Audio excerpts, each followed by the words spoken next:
the moment I'm reading a book called The Everest Files, which is by Matt Dickinson, which is extraordinary and is a kind of introduction to life on the slopes of Everest. And it's about a young Sherpa boy, which I really am fascinated by, because its focus isn't a kind of a regular teenager, but it's a teenager from another culture, which I love.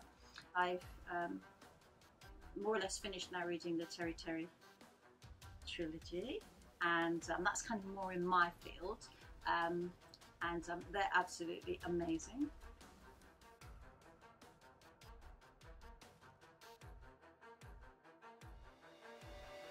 Oh gosh, that is such a difficult question, and I think I have to be really quite boring here and say the classics, even though nowadays they've got kind of really some of them quite creaky plots and lots of rather prolonged exposition and description.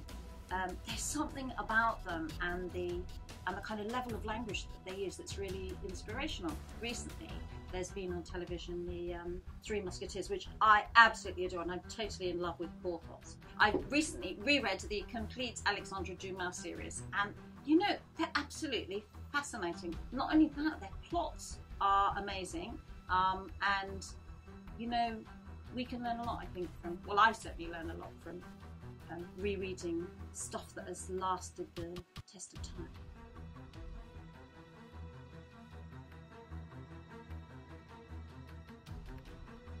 As a writer, I think the best piece of advice I ever received was only ever deliver on the page when it's needed.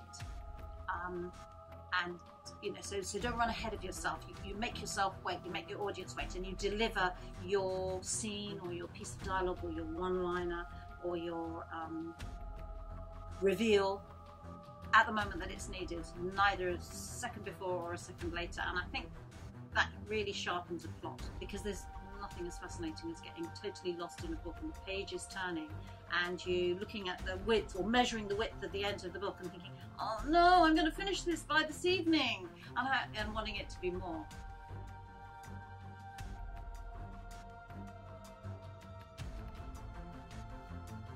If I was a cake, oh my gosh, I'd be a Black Forest gâteau, and the kind of cherry bits would be kind of a bit like kind of blood and internal organs, and the black bit would be dark, and then the kind of creamy bits would be just delicious.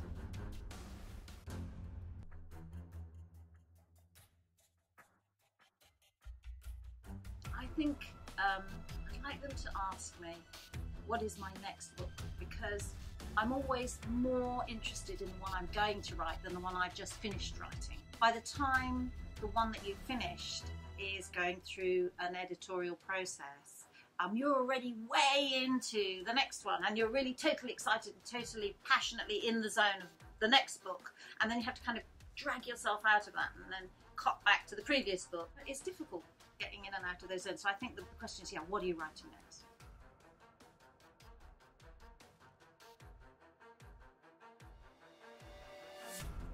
My next book is called Bomb, and this is going to be the darkest, most sinister book I think I've ever written, and yet it's going to be the most hopeful book. It's about a teenage girl, and she's got this kind of life list. It's like a bucket list, and she's got to do these things on the list, and one of them is to go on a blind date, and it all goes terribly, terribly wrong, and she wakes up after the blind date in a cellar, in the dark, having been drugged, strapped to a bomb.